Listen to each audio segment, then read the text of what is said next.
decir que el poder político está limitado por la ley, que no hay ningún sujeto por encima de la ley, y esta ley es la ley constitucional, que es la que establece los poderes del Estado y le establece sus límites. ¿Y qué pasa si el poder del Estado, bueno, vulnera estos límites que le establece la Constitución? Bueno, aparece precisamente el control de constitucionalidad, que es un concepto que también vemos en la parte general, en donde el Poder Judicial puede invalidar aquellos actos o aquellas normas que vulneran la Constitución Nacional, ¿sí? Entonces, como ven, las tres partes del derecho constitucional, sí dije cuál es la tercera parte, Sara. Es decir, la primera parte es teoría constitucional, la segunda parte es la parte dogmática de la Constitución, la parte de los derechos, y la tercera parte es la parte orgánica de la Constitución, es decir, la parte en donde se organiza el poder del Estado y principalmente por los conceptos del constitucionalismo se lo limita, se establece controles recíprocos, una maquinaria de pesos y contrapesos entre los poderes y los límites que tienen los poderes estatales que están en pos de proteger precisamente los derechos de los ciudadanos. Lo que estaba tratando de explicar es que estas tres partes de nuestra materia están estrechamente vinculadas, sobre todo por los principios teleológicos, los principios que le dan sentido a la teoría constitucional, que está básicamente en proteger las libertades de los ciudadanos y limitar el poder del Estado como un instrumento, como una herramienta, como un medio para proteger estos derechos, ¿sí? Entonces, muy importante entender esta distinción o estas etapas que tiene la materia, y ahora entender también que estamos parados en esta bolilla número 6 en la parte dogmática. A su vez piensen que, es decir, la parte de los derechos. Acá vamos a ver principalmente los derechos que surgen del artículo 14 de la Constitución Nacional, que son además derechos de primera generación. Otra cuestión interesante que ustedes ven en la parte de teoría general. Ustedes van a ver, si es que ya no lo vieron, que los derechos de los ciudadanos, no solamente de los ciudadanos, de todas las personas que habitan el suelo argentino, y en el Constitucionalismo Mundial se dividió en tres etapas. Hay tres tipos de derechos, de generaciones de derechos, se suele decir en el constitucionalismo, y que obedecen a contextos históricos y sobre todo a teorías políticas diferentes. Los de primera generación, que son los que vamos a ver ahora, que están en el artículo 14 de la Constitución Argentina principalmente, son los derechos, los primeros derechos que surgieron, y que surgieron en un contexto de teoría política liberal, es decir, de una teoría que postulaba que el Estado debía limitarse al máximo y que debía protegerse ciertos derechos de los individuos, la persona humana considerada como individuo, principalmente su libertad y principalmente su propiedad privada, ¿sí? Acuérdense que el liberalismo protege o piensa principalmente en el individuo y lo piensa enfrentado directamente al Estado. Es un sujeto que tiene que tener una protección frente a un Estado que lo puede lesionar o amenazar en sus derechos. Y por eso se protege específicamente la libertad individual, ¿sí? Vamos a ver, por ejemplo, que en esta orilla tenemos, a ver, voy a buscar el programa si leo bien los derechos que tenemos acá. Tenemos la libertad de expresión, que es un derecho claramente liberal, que es el derecho más importante que vamos a ver en esta orilla. Derecho a enseñar y aprender, también es un derecho del individuo, de aprender y enseñar. Derecho a la educación, libertad de cátedra, bueno, todo tiene que ver con el derecho a la educación. Derecho de petición, derecho de reunión, fíjense que son derechos de libre asociación, ¿sí? Es decir, son todos derechos que tienen que ver con el individuo principalmente enfrentado a otro sujeto que es el Estado. Tenemos derecho a expresarnos y nadie puede censurarnos, el Estado no puede censurarnos. Tenemos derecho a reunirnos y el Estado tampoco puede impedir esta reunión. Tenemos derecho a peticionar ante las autoridades cuando estimamos que alguna política o alguna actividad que está realizando el Estado es injusta o no está receptando ciertas demandas de los individuos, ¿sí? Entonces son casi todos los derechos que vamos a ver en esta orilla son de raigambre liberal de primera generación. Después ustedes van a ver que aparecen otros derechos, que son los de segunda generación, que ya tiene que ver más con una visión más social, donde se supera, entre comillas, la idea del Estado liberal, del Estado gendarme, y aparece una idea del Estado social de derecho, un Estado que debe proteger ya no al individuo, sino a determinados grupos sociales que se han mostrado vulnerables frente a un ejercicio excesivo y absoluto de la libertad. Por ejemplo, los trabajadores que se habían visto afectados por la protección a ultranza de la propiedad privada, con condiciones indignas de trabajo, sin descanso, sin jornadas de trabajo limitadas, sin vacaciones pagas, etcétera, etcétera. Entonces, aparecen estos derechos sociales que protegen a grupos sociales vulnerables, que en nuestra Constitución están reflejadas actualmente en el artículo 14 bis, aunque surgen históricamente en la Constitución peronista de 1949, pero luego se recanalizan en el artículo 14 bis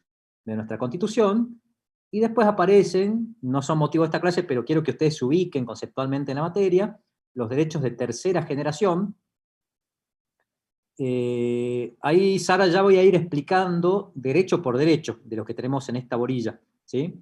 Simplemente estoy haciendo un paneo, un raconto, y los estoy tratando de ubicar en el programa de la materia, ¿sí? Ya vamos a ver específicamente qué quiere decir cada uno de los derechos que tenemos en esta bolilla, ¿sí? Así que quédense tranquilos que vamos a ir viendo punto por punto. Y los derechos de tercera generación, decía, son derechos que aparecen ya en el constitucionalismo moderno y que tiene la característica de pensar ya no en un grupo social determinado, ni mucho menos en el individuo, sino en general en la colectividad toda. Es decir, son derechos que piensan en una colectividad, en una comunidad que puede estar afectada en sus derechos colectivos. Y así aparecen los derechos llamados de tercera generación, que son principalmente, aunque no únicamente, los derechos de usuarios y consumidores y los derechos al ambiente, es decir, los derechos llamados colectivos, los que protegen no a un solo individuo, no a un grupo de individuos, sino a la colectividad toda, ¿sí? Por ejemplo, el derecho al medio ambiente, a un ambiente sano, es un derecho que no me protege a mí, no los protege a ustedes, o sea, sí nos protege, pero no únicamente, sino que protege, para ser más técnico, a la colectividad en su conjunto, ¿sí?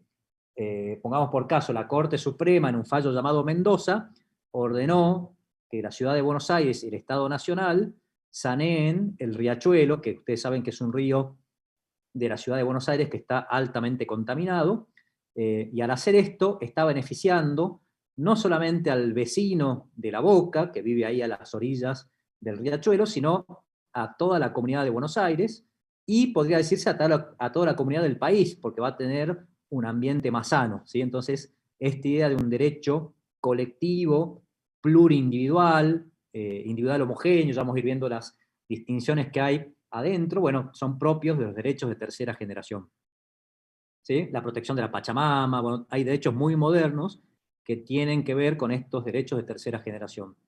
Y una cosa que ustedes también tienen que tener en cuenta es que en la Constitución no es que unos derechos desplazan a los otros, sino que van a encontrar en la Constitución, por ejemplo en el artículo 14, derechos de primera generación. En el artículo 14 bis van a encontrar derechos de segunda generación. En el artículo 41, 42 y 43 van a encontrar derechos de tercera generación, ¿sí? Es decir, son derechos que se van solapando, se van complementando, y todos ellos están incluidos en la Constitución, con distintas dinámicas, con distintos contextos históricos, pero conviven en la Constitución, ¿sí? Es decir, todos ellos están reconocidos en distintas etapas. Por ejemplo, estos derechos del artículo 14, que son los primeros que vamos a ver, tienen que ver con la Constitución histórica de 1853-60, y por eso son los liberales, ¿sí? Después, en las distintas reformas, se fueron incorporando los derechos de segunda generación y los derechos de tercera generación. Vamos bien, se va entendiendo. Yo también una cosa que les quería decir es que un poco la idea de estas clases, ya que las clases estrictamente de contenido la van a encontrar en la plataforma, yo no quiero tampoco repetir lo que ya fui diciendo el año pasado, es que como es un espacio que tenemos para comunicarnos, que ustedes participen, me pregunten, si tienen dudas, y tratemos de interactuar, de conocernos un poco, ya que no tenemos clases presenciales, por lo menos a través de este medio, también para que no sea un mero monólogo de mi parte y podamos hablar un poco. Así que esa es un poco la propuesta que yo les quería hacer también. No sé si con esto que les dije, de la ubicación de la materia, se les generó alguna consulta, alguna duda. Les doy un poquito de espacio para que si quieren hacerme alguna pregunta me la hagan, y si no ya avanzaremos yo había pensado no dar libertad de expresión directamente porque lo di en extenso la clase pasada, pero repasando un poco, me parece que es el derecho más importante que tiene en la bolilla, el artículo número 14, es un derecho que solemos preguntar en los exámenes, así que me parece que sería importante que al menos reforcemos los conceptos, aunque lo pasemos de manera rápida, de la libertad de expresión. Pero bueno, les pregunto si tienen alguna duda, vamos bien, se va entendiendo todo, no se va entendiendo. Lo que ustedes quieran manifestar, les doy un pequeño espacio, y si no, continúo entrando ya en concreto al derecho a la libertad de expresión. También si tienen alguna duda con el sistema, ustedes si entran a la plataforma van a ver que están los materiales y las clases del año pasado grabadas, que les sirven porque son clases del mismo, de los mismos puntos. ¿Hasta qué punto llega la libertad de expresión? Me pregunta Luciano. A ver, esperá que veo el programa, que lo tengo acá. Y vos tenés libertad de expresión, esto es el primer párrafo, hasta secretos, no, perdón, hasta habeas data. Habeas data ya es otra cosa, ¿sí? Pero derecho a réplica, doctrina real, malicia, todo tiene que ver con la libertad de expresión, ¿sí? Es el punto, diría 1, aunque no está separado, de la bolilla número 6. Después viene habeas data, después vienen otros derechos. Ya vamos a ver que la habeas data es una cosa muy particular, ¿sí? Me refiero ante la ley. Ah, no entiendo bien la pregunta, Luciano, si querés.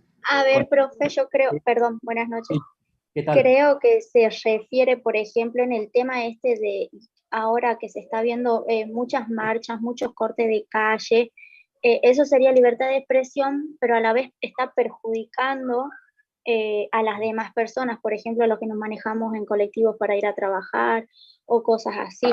Está bien. ¿Hasta qué punto, digamos, de ese llegaría la libertad de expresión? Bueno, es muy buena pregunta. Ahora entiendo, Luciano, perdón. Pensaba que era una pregunta más de organización. Me parece muy bien, y es un error mío que me pregunten ya sobre temas conceptuales.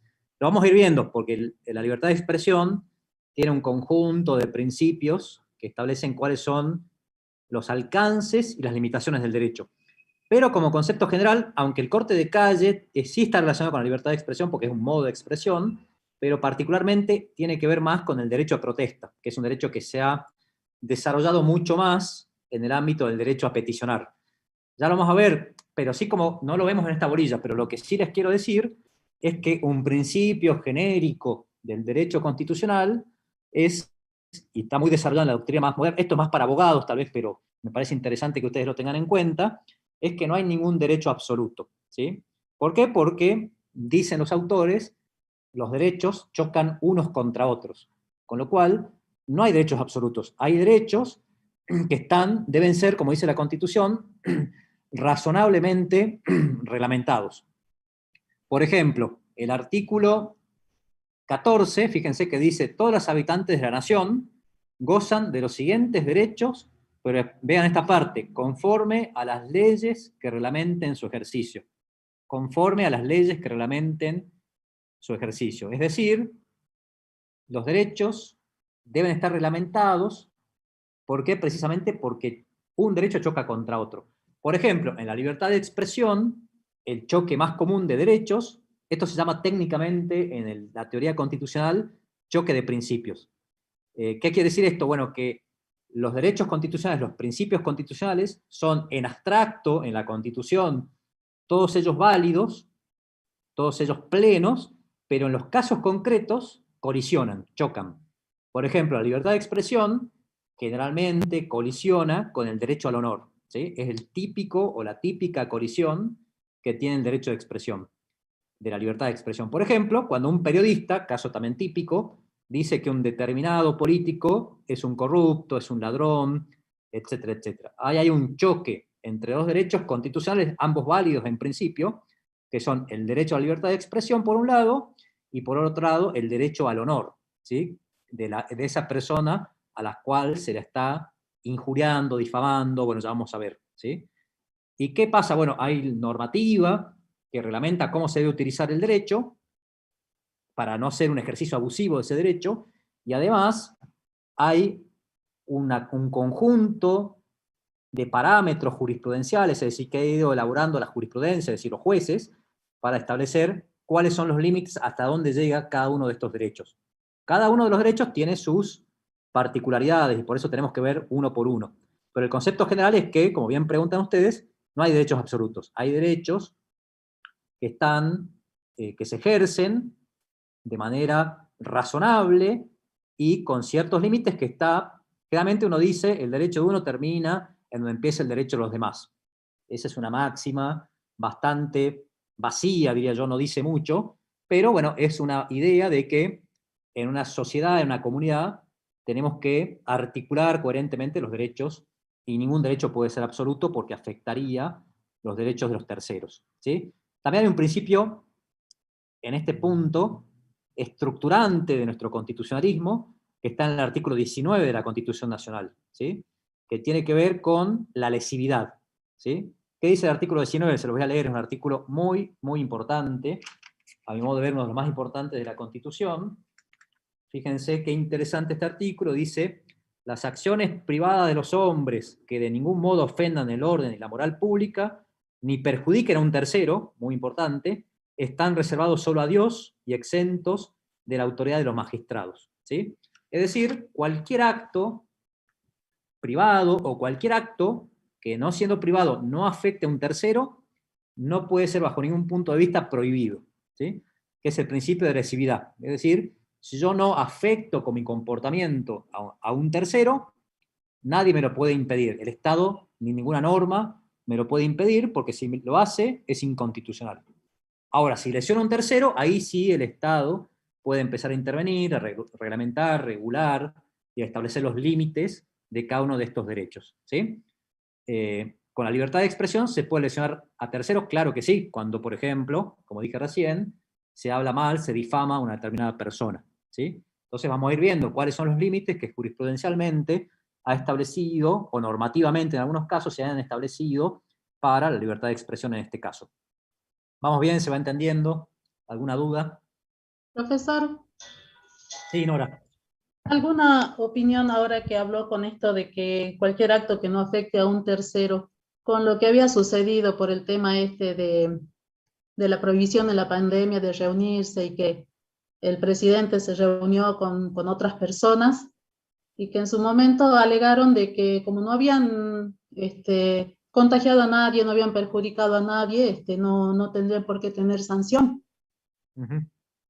Sí, sí, es un tema muy interesante y precisamente lo que argumenta la defensa del presidente Alberto Fernández es la falta de lesividad, ¿sí? Es decir, como no se dañó a ningún tercero, ese tipo penal sería inconstitucional. Es una linda discusión. Lo que pasa con ese tipo penal, bueno, ya me estoy desviando bastante, pero no importa, es una interesante pregunta, que es un delito de peligro abstracto.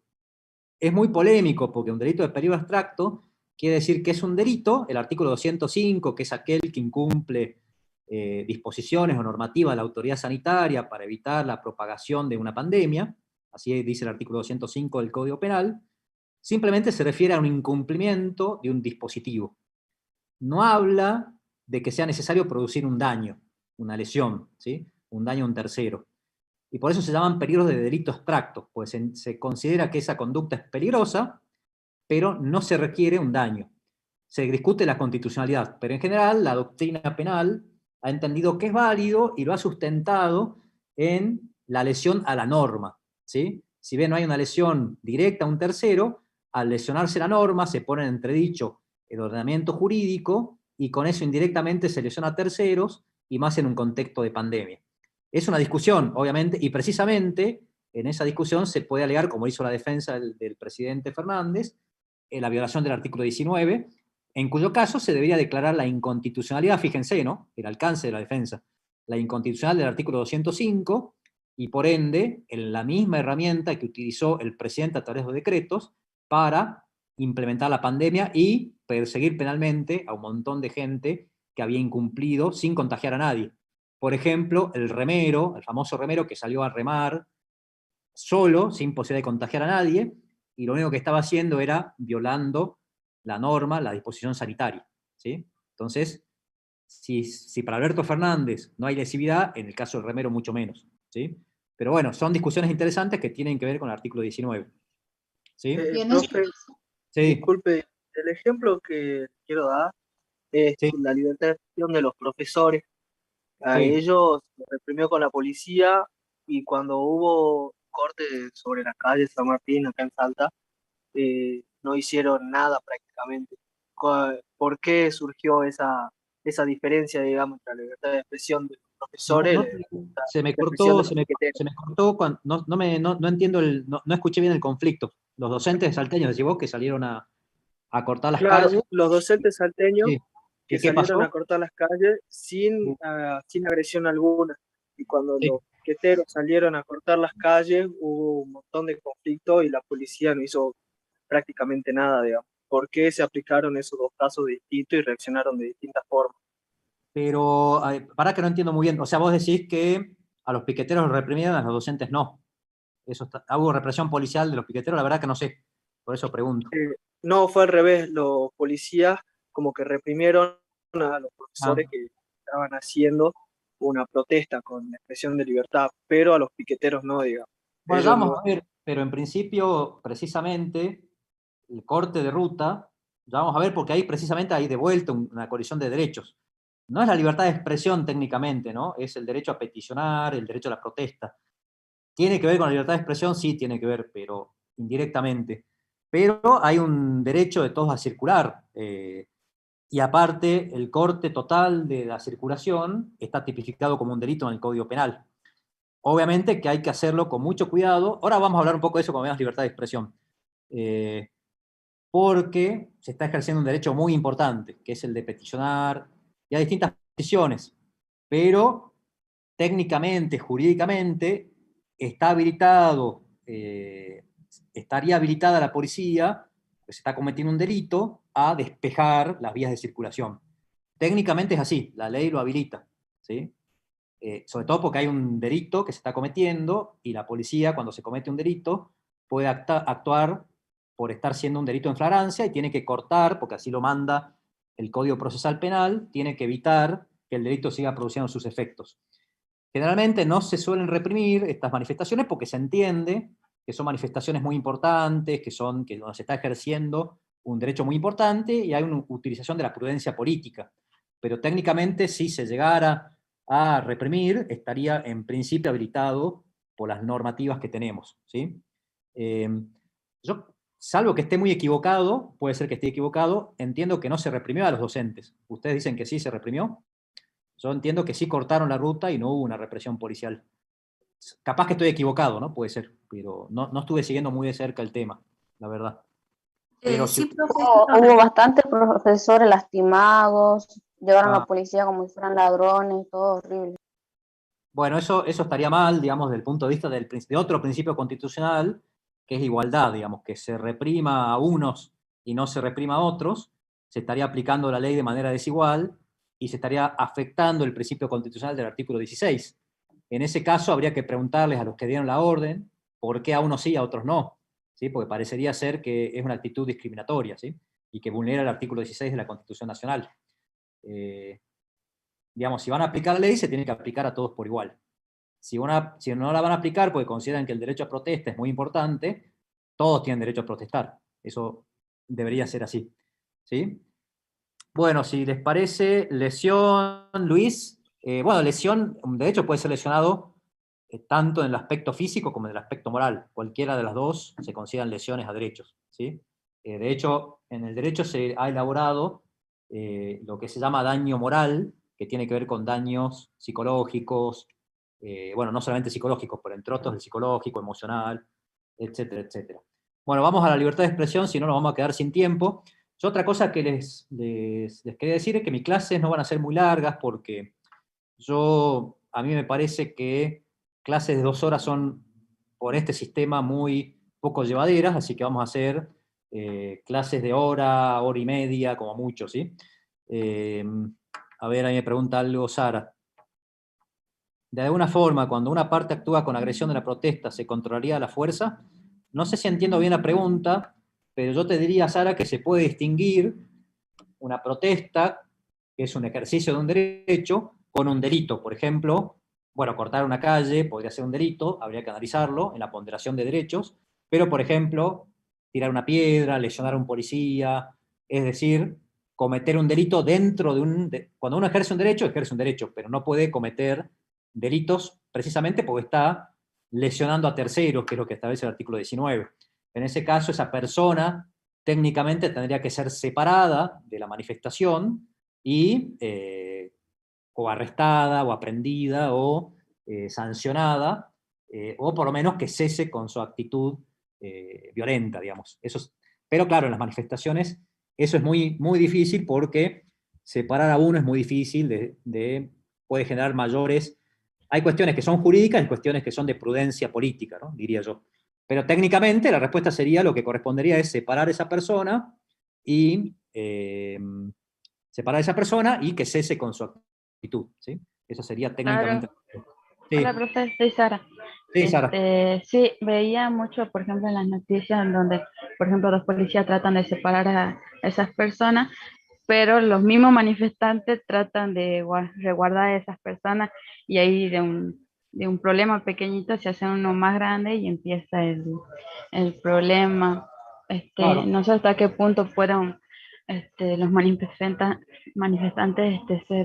actuar con agresión y los policías tratar de no actuar de más, digamos, y hacerlo más grande el problema de lo que ya es, digamos.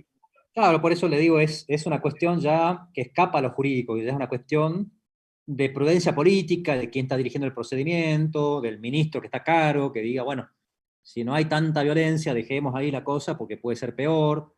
Después se puede hacer un seguimiento, identificar a la persona, si cometió un delito grave, después de tenerlo, cuando pase la manifestación, pero eso no es jurídico, eso ya es, diría, una estrategia de prudencia política, ¿sí? A ver... ya vamos a ver, Rodolfo, eso no avanzo porque lo voy a ver ahora en la clase. Así es, Nora. Bueno, entonces avanzo un poquito con libertad de expresión, porque si no, nos vamos a quedar sin tiempo, aunque sea veamos libertad de expresión, ¿sí? Y acá piensen ustedes, esto que me están preguntando que está muy bueno, ¿hasta dónde llega cada uno de los derechos? Bueno, veamos hasta dónde llega la libertad de expresión. Cuando pensamos en un derecho también tenemos que pensar cuáles son sus fundamentos. Pensemos en la libertad de expresión. La libertad de expresión, lo primero que hay que decir que es casi un rasgo, no casi, es un rasgo natural del ser humano. El ser humano es un ser que vive en sociedad, que vive en comunidad, como decía Aristóteles, como decía Santo Tomás, y es un ser que se comunica con los otros, necesita comunicarse con los otros, ¿sí? Hacer público su pensamiento. Y por eso el derecho a la libertad de expresión es un derecho esencial y es un derecho, además, hiperprotegido. Por otro lado, la libertad de expresión es un derecho que está íntimamente vinculado, es connatural al principio democrático, que son el 90% de los regímenes políticos en los que vivimos en el mundo, afortunadamente, son democracias constitucionales. Y las democracias suponen, como ustedes saben, que nosotros mismos, los ciudadanos, los habitantes, somos los que gobernamos, nos autogobernamos. Y para autogobernarnos necesitamos expresarnos, decir cuáles son nuestras ideas, cuál es nuestra finalidad, cuál es nuestra idea de bien común, qué es lo que queremos, cuáles son nuestros deseos, nuestras ideas políticas, etcétera, etcétera. Y además, la democracia supone que podamos elegir, y esto tenemos que expresarnos para elegir a nuestros representantes, y además el derecho al voto electoral pasivo, es decir, ser electos como funcionarios públicos.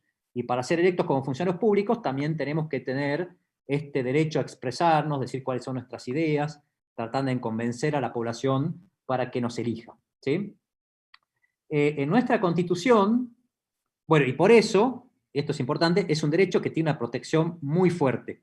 Y por eso ustedes van a ver que es un derecho que tiene pocas limitaciones, ¿sí? Es un derecho que no, por las cuestiones estas que les estoy indicando yo, los sustentos, los fundamentos, que en principio está muy protegido, más protegido que otros derechos, ¿sí? En nuestra Constitución, hay que decir que desde el 53-60, es decir, muy antiguo, tenemos regulada la libertad de expresión de una manera más o menos indirecta en el artículo 14 y en el artículo 32, ¿sí? El artículo 14, ahora se los leo, dice, como le dije en la primera parte, gozan todos los habitantes de los siguientes derechos conforme a las leyes que reglamentan su ejercicio, a saber, y ahí enumera una serie de derechos de primera generación, Y en una parte dice de publicar las ideas por la prensa sin censura previa, ¿sí? Publicar las ideas por la prensa sin censura previa. Acuérdense que en el 60, donde se estableció esta cláusula, el artículo 14, se estaba pensando en que el único medio que tienen las personas para expresarse es la prensa, ¿sí? La imprenta en ese momento. Actualmente se entiende que cualquier medio, por ejemplo, redes sociales, radio, televisión, internet, etcétera, etcétera, son medios aptos para expresarnos sin censura previa, ¿sí? Y luego el artículo 32, que también se los leo, de la misma época, dice: el Congreso Federal no dictará leyes que restrinjan la libertad de imprenta o establezcan sobre ella jurisdicción federal. Es decir, también no se puede restringir la libertad de imprenta, porque era la única forma de expresarse de aquel momento, pero actualmente por una interpretación dinámica se entiende que no se puede restringir la libertad de expresión. ¿Cómo se podría restringir la libertad de expresión? Con la censura previa. Es decir, antes de que se publique una idea, revisarla, controlarla y eventualmente censurarla, es decir, no dejar que se publique. Eso está prohibido, ¿sí? La libertad de expresión no admite, en principio, con alguna pequeña excepción que ya vamos a ver, censuras previas. Y luego en el artículo en la reforma de 1994 se incorporó este artículo que se los voy a escribir acá porque es sumamente importante, 75, inciso 22,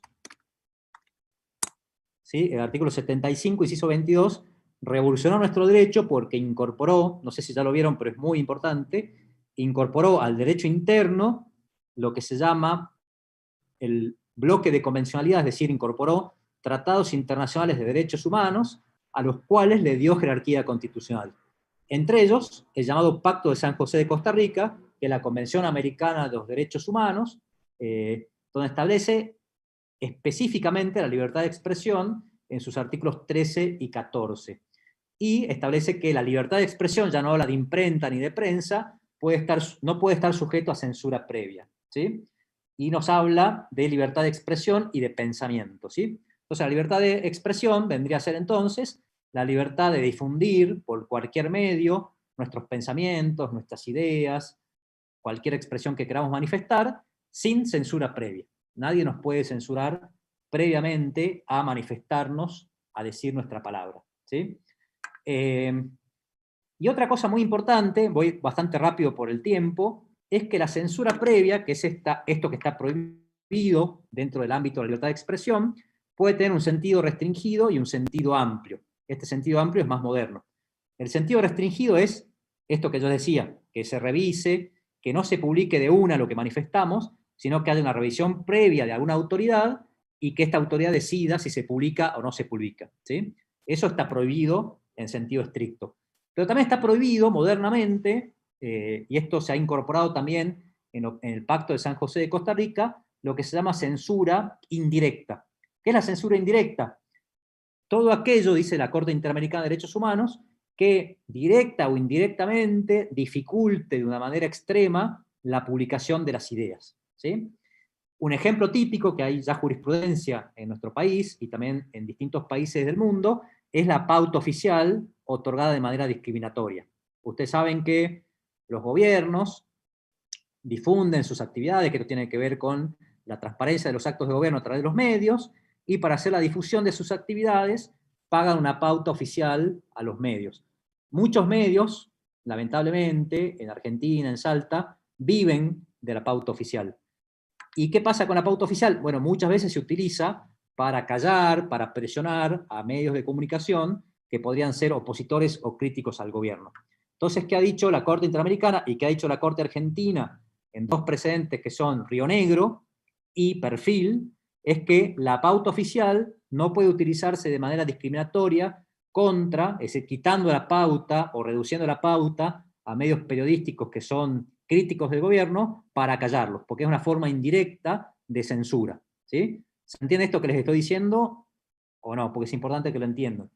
También podría ser, por ejemplo, otro tipo de censura indirecta, establecer grandes dificultades, por ejemplo, legislativas, para que se pueda instalar una radio, una red social, ¿sí? Eso también podría ser, habría que analizar el caso, pero podría ser una especie de censura indirecta, ¿sí? Entonces eso está completamente prohibido por el derecho a la libertad de expresión. Ahora bien, también la Convención de los Derechos Humanos del Pacto de San José de Costa Rica, en el inciso 4, no tengo ya tiempo de leerlo, en el inciso 4 del artículo 13, lo anoto acá por las dudas, inciso 4 del artículo 13, establece unas pocas excepciones a la provisión de censura previa, es decir, algunos casos en donde se podría ejercer la censura previa sin que esto provoque una lesión grave al derecho a la libertad de expresión, o por lo menos donde hay derechos que se considera la Convención Americana que se deben proteger con más importancia que el derecho a la libertad de expresión. ¿Qué dice el artículo 13? Bueno, que se podría ejercer cierta censura previa sobre los espectáculos públicos para la protección de la moral, de la infancia y de la adolescencia, ¿sí? Por ejemplo, cuando por algún motivo, algún espectáculo público podría afectar a niños, adolescentes, por ejemplo, porque tengan escenas pornográficas, escenas de violencia explícita, etcétera, etcétera, podría haber una censura en el sentido que no se le deje asistir a esos niños, que de hecho ustedes ven que esto sucede, por ejemplo, en los cines, a ese tipo de espectáculos públicos, en protección de estos grupos que se consideran más vulnerables, ¿sí? El inciso 5, también del Pacto de San José de Costa Rica, inciso 5, de la ley, del artículo 13, si seguimos en el mismo artículo, también establece que podría haber un exceso en la libertad de expresión y por eso se prohíbe.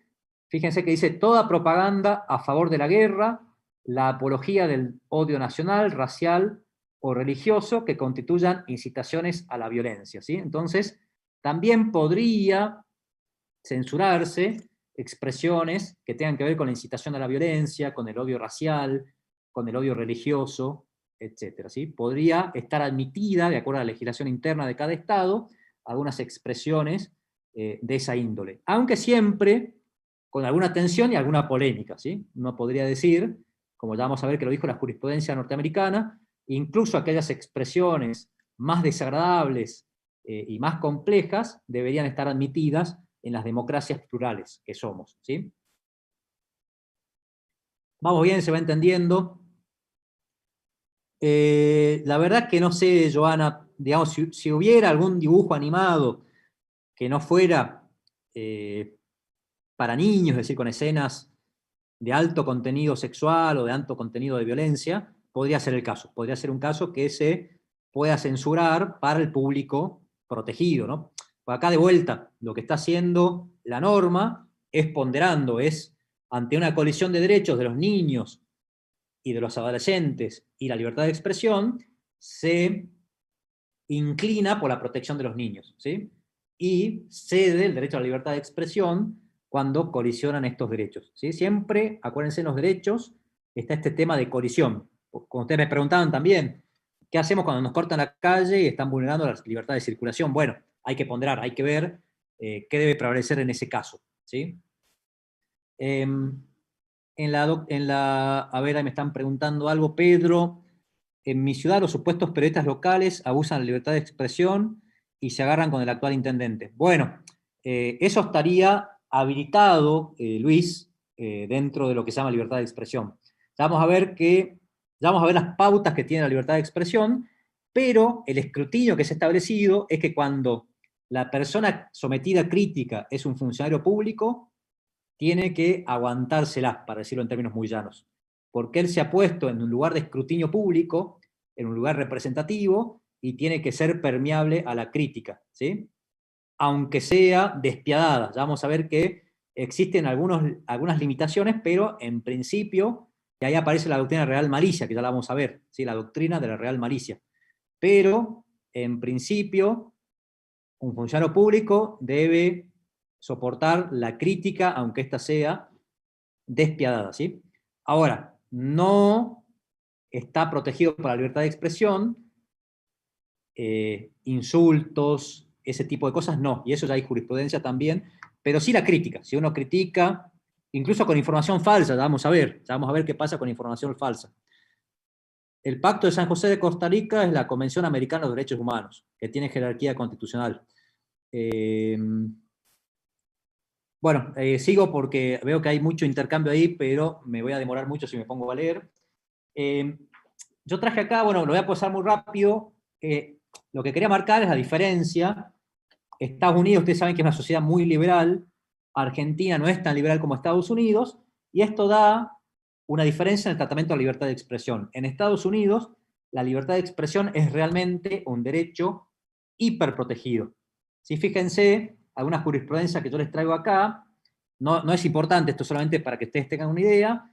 Ya en 1919, es decir, hace muchísimo tiempo, en un caso que se llama Brahms, se permitió piensen que estamos en Estados Unidos, enemigo acérrimo de Rusia, que inmigrantes rusos, que eran socialistas y anarquistas, distribuían en ese momento panfletos que avalaban y apoyaban la Revolución Rusa, y la Corte de Estados Unidos, en este caso en disidencia, sostuvo que estaban habilitados por la libertad de expresión a hacer ello, ¿sí?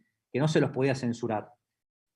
Y fíjense en esto, en el caso Brandenburger versus Ohio, que es un caso de 1969, también muy antiguo, se le permitió al líder del Ku Klux Klan, que ustedes saben que es una organización completamente racista de los Estados Unidos, que se exprese, ¿sí? Pese a que lo hacía con odio racial y sugiriendo incluso la eliminación del pueblo afroamericano norteamericano. Y así hay muchos fallos en Estados Unidos. En cambio, en Argentina se siguió un camino un poco más restrictivo. Si uno ve la jurisprudencia de la Corte Argentina, se va a dar con que, por ejemplo, una línea jurisprudencial bastante sostenida prohibió los partidos llamados partidos antisistema. Por ejemplo, en un fallo de 1933, que se llama Partido Obrero, en donde se rechaza la personería jurídica del Partido Obrero de ese momento, porque se consideraba que era un partido que estaba en contra del régimen democrático. O, por ejemplo, en el precedente Bertotto de 1933, se habilitó al que el jefe del Correo Argentino había decidido no distribuir un diario que se llamaba Democracia, porque, según su entendimiento, este diario hacía apología del delito. Y la Corte avaló la posición de censura del presidente, director o encargado del Correo Argentino. Y después el famoso fallo Servini de Cubría, que hay un sketch, lo voy a poner acá, Tato Bores, por si lo quieren ver, que está en internet, prohibió en 1943 que se viertan opiniones sobre la jueza Servini de Cubría agraviantes, ¿sí? Eso obviamente va en contra de ciertos principios, y esta línea jurisprudencial siguió en un caso muy importante, que es del expresidente Menem contra Diario Perfil, se los anoto acá porque es muy importante, que tenía que ver con una difusión de información que había hecho el Diario Perfil, en una revista del Diario Perfil, que había publicado información de un hijo extramatrimonial del expresidente Carlos Menem. El expresidente Carlos Menem inició una acción, se condenó a los periodistas, Fontevecchia, D'Amico y otros, pero después esa causa llegó a la Corte Interamericana, en el famoso caso Ministerio. Y en la Corte Interamericana dijo que el fallo de la Corte Argentina vulneraba los parámetros internacionales de derechos humanos y por ende debía ser revocada ese fallo. Dice la Corte, se debe dejar sin efecto el fallo Menem, marcando que la jurisprudencia esta que vengo señalando de la Corte Argentina restringía de manera indebida, según los parámetros internacionales, la libertad de expresión como derecho constitucional hiperprotegido, ¿sí? Como decía recién. ¿Qué pasa con la libertad de expresión? ¿Quiere decir esto que uno puede decir cualquier cosa? No, no quiere decir que uno pueda decir cualquier cosa. O sea, sí, uno puede decir cualquier cosa, pero esto no quiere decir que decir cualquier cosa no genere responsabilidades ulteriores, ¿sí? Es decir, lo que no puede pasar es que se censure previamente la opinión de una determinada persona. Pero si esa opinión es difamatoria, es injuriante, es agraviante, la persona agraviada puede luego exigir responsabilidad tanto penal, si la conducta tipifica un delito, o responsabilidad civil por daños y perjuicios, ¿sí? Entonces, no se está diciendo con esto que se puede decir lo que se está diciendo básicamente es que se puede decir cualquier cosa sin censura previa. Pero, posteriormente, si uno se excede, si uno hace un ejercicio abusivo de la libertad de expresión, tendrá que enfrentar las responsabilidades que su expresión haya generado en los distintos ámbitos de responsabilidad, ¿sí? Y así aparecen los juicios, daños y perjuicios.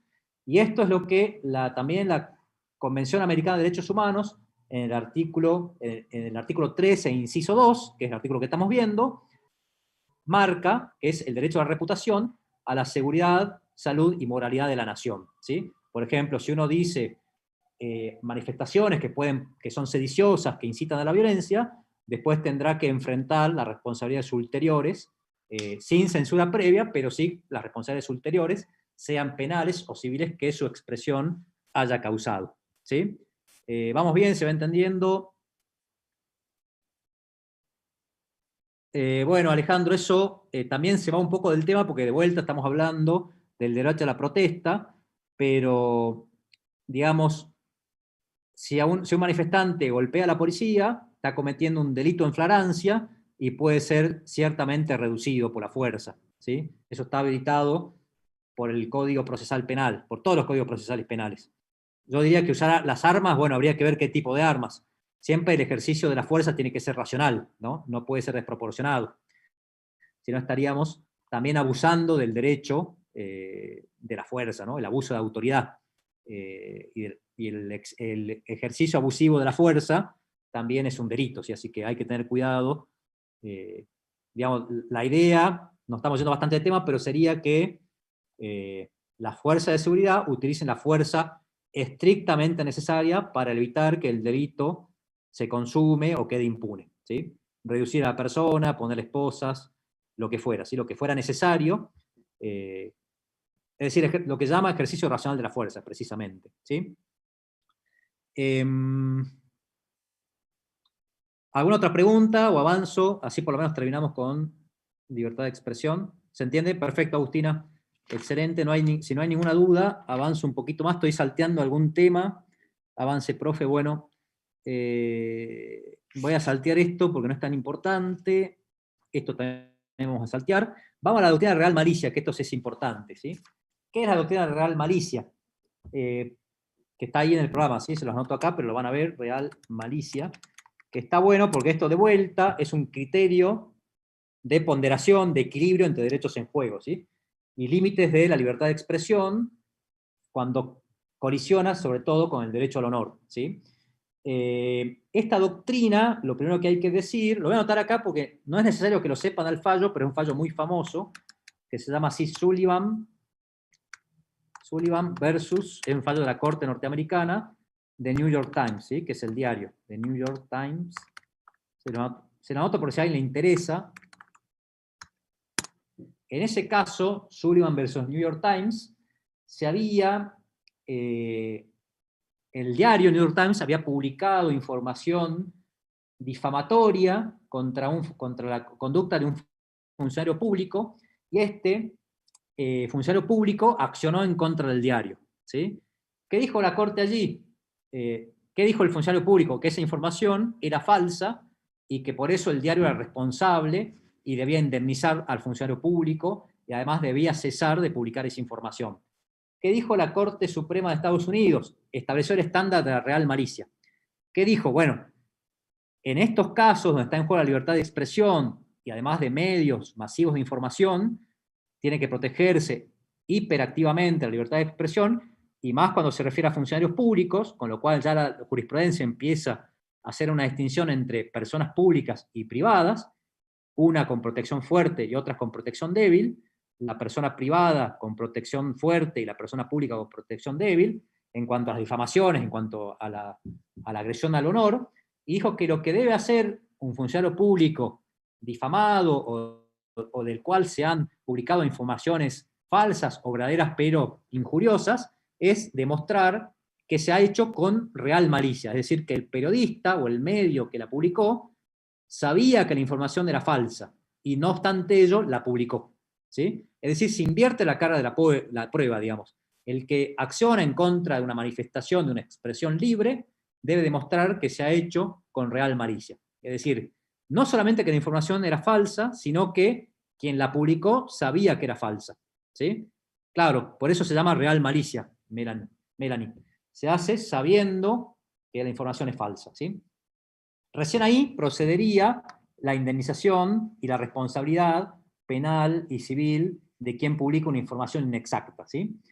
La jurisprudencia argentina receptó, en cierto sentido, esta doctrina de real malicia, es decir, la receptó, pero tímidamente, en un fallo, también este sí es muy importante, el fallo Campillay, de 1986, en donde además de hablar de la real malicia, la Corte Argentina establece ciertos estándares para publicar información que podría afectar a personas, a terceros, ¿sí? Lesividad a terceros. ¿Qué dice allí? Bueno, que lo que debe hacer la fuente, casos de amenazas.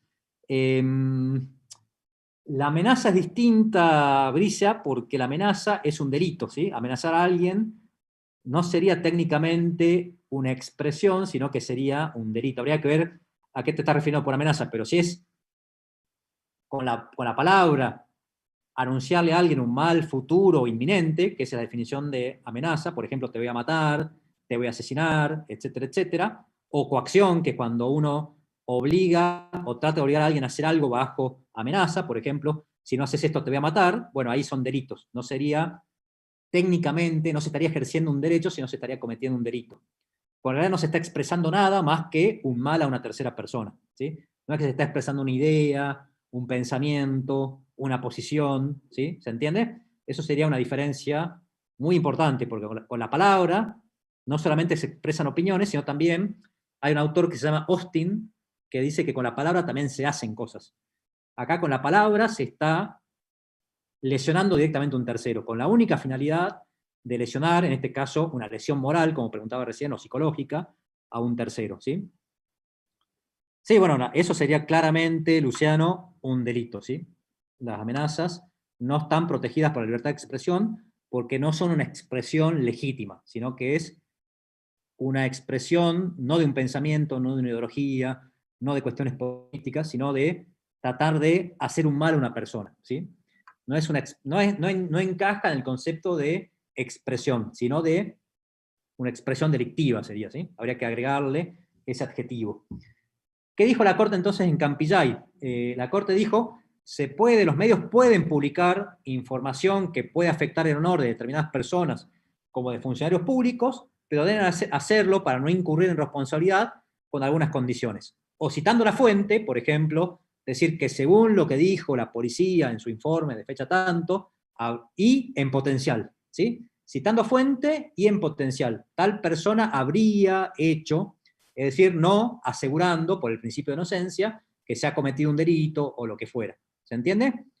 Y por eso ustedes van a ver que los diarios generalmente publican así, que según información brindada por el Ministerio Público Fiscal, por el juzgado, etcétera, etcétera, Juan Pérez habría cometido tal delito. Si no lo hacen de esa manera, entonces incurren en responsabilidad por haber lesionado el honor de la persona, ¿sí? Y otra opción que da la jurisprudencia en Campillay es quitar los datos, no me sale la palabra, pero volver anónimo al autor, a la persona de la cual se está hablando. Por ejemplo, el funcionario habría, o un funcionario habría cometido, o un funcionario sería tal cosa, ¿sí? ¿Por qué sería una manipulación, Agustina? Por favor, si podés explayarte.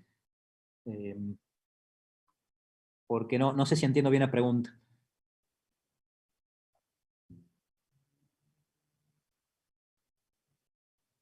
Si podés activar el micrófono, si no, escribilo ahí.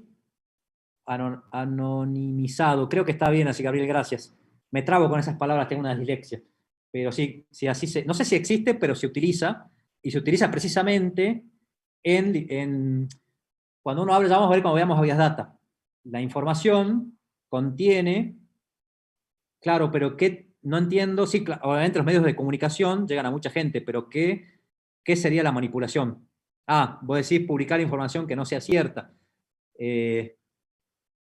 Sí y no, digamos. Hay que ver, hay muchas cuestiones ahí, digamos. Puede ser que los periodistas lo hagan con intención de manipular. Si lo hacen con intención de manipular, estarían incurriendo en responsabilidad porque se aplicaría precisamente la doctrina de real malicia. Lo hicieron con malicia. Si no lo hicieron con esa intención, porque simplemente tienen información falsa y no saben qué lo es, entonces están en su derecho de difundirla, precisamente porque se protege tanto el derecho a la libertad de expresión que se admite incluso que se publique información falsa. Y ustedes piensen también que ya pensar en los medios de comunicación como los únicos difusores de información masiva es incorrecto en el mundo actual, porque ya las redes sociales tienen más usuarios y se difunde más información, incluso personas privadas, los trolls, gente contratada, etcétera, etcétera, que los medios de comunicación tradicionales. Por ende, se prefiere la responsabilidad ciudadana, que la ciudadanía chequee la información, etcétera, etcétera, antes que limitar la expresión, ¿sí? Que a mí me parece correcto. Yo no tengo ningún problema porque estamos en democracia. Y los ciudadanos en democracia tienen también que ser responsables, no se tienen que dejar manipular. Si no, no podemos ejercer democracia. Sin personas educadas, sin personas que chequeen información, no puede haber una democracia real, digamos. ¿Se entendió? Bueno, después si tengo un poquito de tiempo, ya me estoy excediendo mucho en el tiempo que tenía previsto. Sigo leyendo los que me están comentando ahí. Igual ya voy terminando, ¿sí? Me salteo algunas cosas que tenía acá, y en el caso Pago La Urraca, así se llama el fallo este, te lo anoto acá porque hay alguien con el XP, pasa, está con el micrófono prendido, por las dudas. A veces uno no se da cuenta y dice alguna cosa ahí que después se arrepiente. A mí me ha pasado ya alguna vez, así que se lo recomiendo. Pago La Urraca, así se llama el fallo, es de 1991, ya se recepta con amplitud la doctrina real malicia, y la Corte Argentina hace esta distinción que yo les comentaba recién entre personas públicas y privadas. ¿Cuál sería la idea? La idea sería la siguiente: si la persona respecto de la cual se está informando de manera que puede ser agraviante a su honor, a su intimidad, a su privacidad o lo que fuera, si esta persona es privada, tiene que prevalecer su derecho, porque no es una persona que se ha puesto voluntariamente en el escrutinio público. Ahora, si es una persona pública, como puede ser un político, una personalidad artística o lo que fuera, está sometida, porque se ha autopuesto en ese lugar, al escrutinio público. Entonces, en principio, debe prevalecer la libertad de expresión, por sobre el derecho al honor. Entonces, esta distinción entre personas públicas y privadas también es muy importante y muy relevante, precisamente para lo que me preguntaban al principio, cuáles son los límites de la libertad de expresión. No es que pueda venir cualquiera y decir, por ejemplo, que, Agustina Ramírez es tal cosa o tal otra, porque es una persona privada. No ha puesto su privacidad, no ha puesto su vida en la arena pública, como sí lo han puesto otras personas. Y por eso su privacidad debe estar más protegida y su honor que una persona que voluntariamente se somete a la función pública, o es una persona pública porque es una artista, una actriz famosa, lo que fuera, ¿sí? Entonces, en este caso, en 1991, sucede esto. Y luego, el otro tema importante, yo en la clase del año pasado desarrollé bastante más estos temas, así que les pido que repasen esa clase, si les queda alguna duda, es el derecho a réplica. Esto fue muy conflictivo en Argentina, porque el derecho a réplica no estaba aceptado, no estaba receptado en nuestra Constitución, y el derecho a réplica es también una forma de balanceo, ¿sí? de derechos, precisamente, ¿sí? De límites al derecho a la libertad de expresión. ¿Por qué? Porque el derecho a réplica es el derecho que tiene la persona que se siente agraviada a que también le den un espacio en el medio en el que se publicó la información, o en otros medios de difusión masiva, y que pueda contrarrestar, contraargumentar o defenderse de las acusaciones o de los agravios que ha recibido, ¿sí? Mucho más importante de vuelta las personas privadas que las públicas, Porque las personas públicas, ha dicho la jurisprudencia, y lo ha dicho de manera correcta, tienen sus propios foros, tienen la forma de agarrar un micrófono y de salir a responder, porque tienen miles de seguidores en las redes sociales, porque son personas públicas que pueden agarrar un micrófono y salir a hablar en cualquier medio de difusión masiva, pero no así las personas privadas. Por eso el derecho a réplica adquiere toda su dimensión cuando se trata de personas privadas difamadas o agraviadas, tanto en su privacidad, porque se han revelado información de su privacidad, que por lo que sea no quiere que se difunda, o en su honor, ¿sí? ¿Qué pasa allí? Bueno, en Argentina no estaba receptado el derecho a réplica en la Constitución Histórica del 53-60, y la Corte señalaba, hasta el caso Ekmedejian con Sofovich, que era, se los voy a anotar acá también porque es un fallo muy importante, Ekmedejian con Sofovich, creo que está subido en la página, si no estoy mal este caso,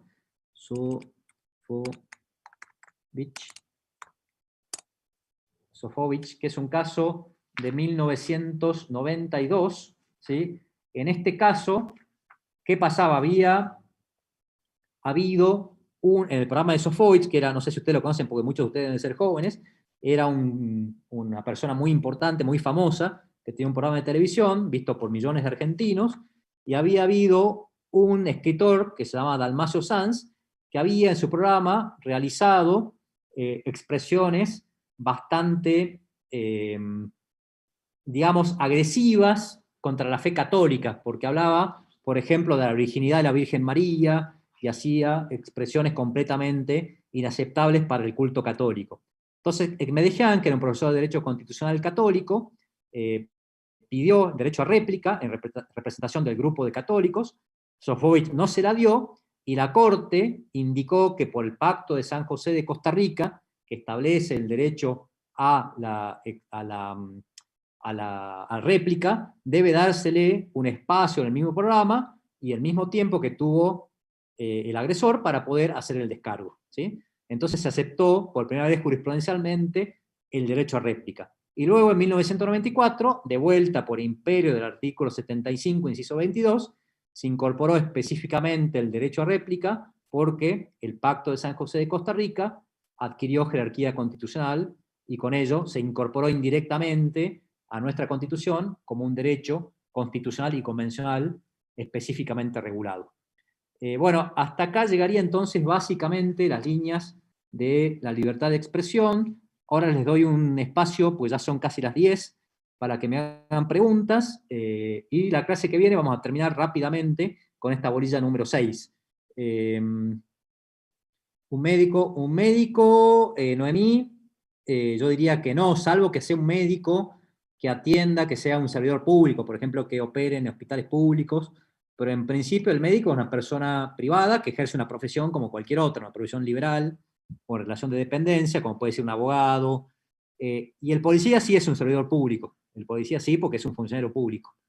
Ejemplos son cualquier funcionario público, sobre todo y principalmente los funcionarios electos, ¿sí? Porque son nuestros representantes, por ejemplo, el gobernador, el vicegobernador, los legisladores, los concejales, los intendentes, presidente, vicepresidente.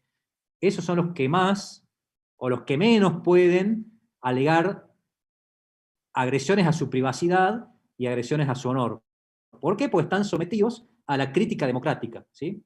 Y limitar a un ciudadano, por ejemplo, que hace una crítica a un funcionario público, es en la ponderación, en el choque de derechos, bastante complicado en esquemas o en contextos democráticos. Piensen que precisamente los estados autoritarios, básicamente, yo diría, se definen porque no permiten la disidencia, no permiten otras opiniones, no permiten la crítica al gobernador de turno. Por eso es un derecho que debe estar, y a mi modo de ver, de manera muy correcta por la jurisprudencia, como la jurisprudencia lo dice, con una hiperprotección, una protección más fuerte que cualquier otro derecho. Eso es lo que distingue una sociedad democrática de una sociedad autoritaria, ¿sí? Chicos, ¿tienen preguntas, dudas? Los escucho si quieren activar el micrófono. Si quieren activar la cámara también para mí es mejor, porque los veo, pero bueno, si no quieren, voy a respetar su derecho a la privacidad y no les voy a pedir que la activen obligatoriamente. Bueno, Ahí, Sabrina, ustedes saben que no, yo les puedo decir lo que pasó el año pasado. El año pasado decidimos, con todas las complejidades de la pandemia y todo lo que tuvimos, no tomar parcial, directamente tomar el final. Pero eso yo les pido que le pregunten específicamente al profesor Domínguez, que es el encargado de la cátedra, que es el que va a terminar definiendo si se va a tomar parcial o no, ¿sí? Alex, no te preocupes, que acá yo también soy feo y me animo acá a estar en la cámara. Profe, disculpe, ¿de dónde Sí, se podrían estudiar las bolillas para poder presentarnos al final? Porque en la plataforma no aparece casi ningún libro. en el programa están los libros, ¿no? Están indicados los libros de la materia, están en la biblioteca, así que en realidad cualquier libro clásico de Derecho Constitucional les sirve a ustedes para estudiar. Vidal Campos, Videgain, Fontán Balestra no, perdón, estoy hablando de un derecho penal.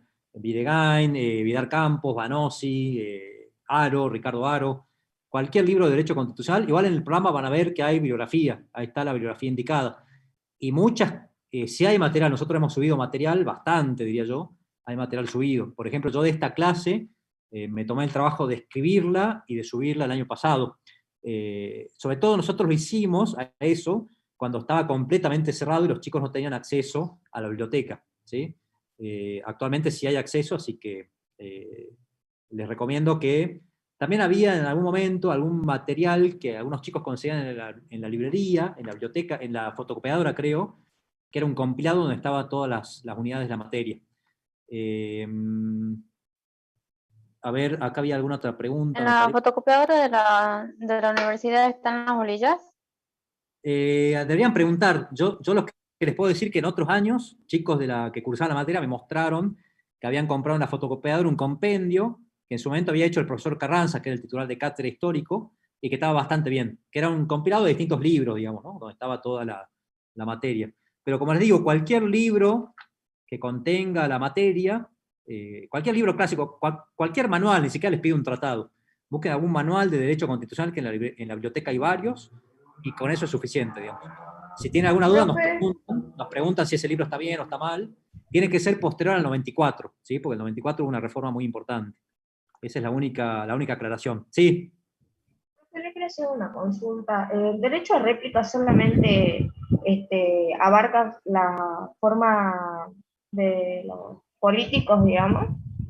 ¿Solamente los políticos, los postulantes o también las personas? Al contrario, digamos, yo diría que al contrario. Los políticos tienen derecho a réplica, pero el derecho a réplica está particularmente previsto para proteger a los ciudadanos particulares de cualquier agresión, cualquier información, incluso aunque no sea una agresión, incorrecta, falsa, falaz, o por cualquier motivo que uno se sienta agraviado, puede pedir la réplica ante el medio de comunicación en donde se haya expresado esa manifestación que la persona considera agraviante.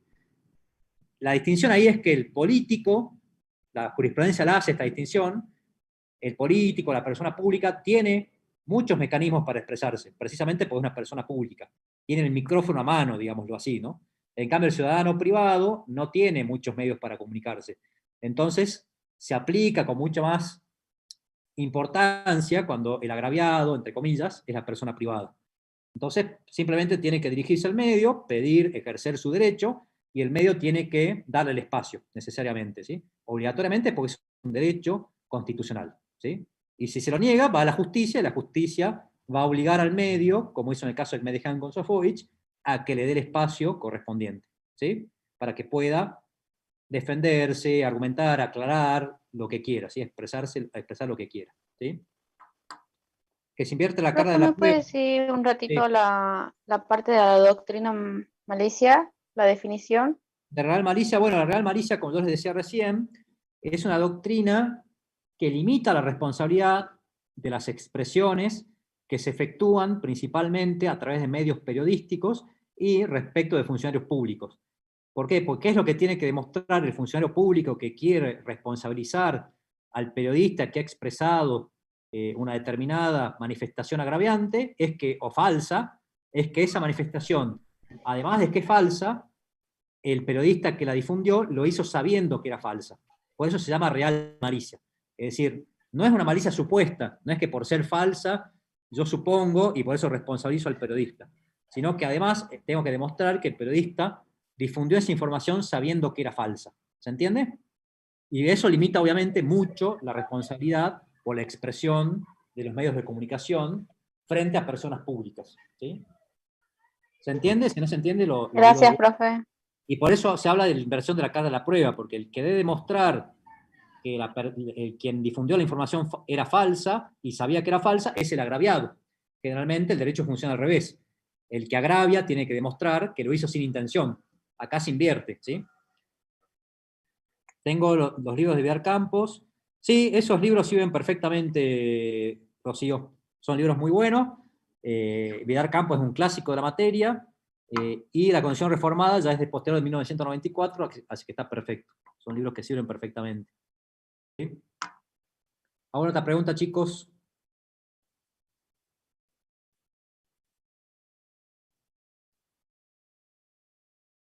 Si no, bueno, ya los despido. Y nos vemos la clase que viene. La clase que viene la da el profesor López, después Martín Gómez 10 y después vuelvo yo. Así que bueno, continuaremos en 3 lunes. Ya vamos al horario normal, salvo que ustedes prefieran este horario, me lo dicen. Son muchos, así que va a ser difícil coordinar, pero en principio las clases presenciales serán de 6 a 8. Entonces la idea un poco de la cátedra mantener ese horario, porque creíamos que era el que más les convenía a ustedes.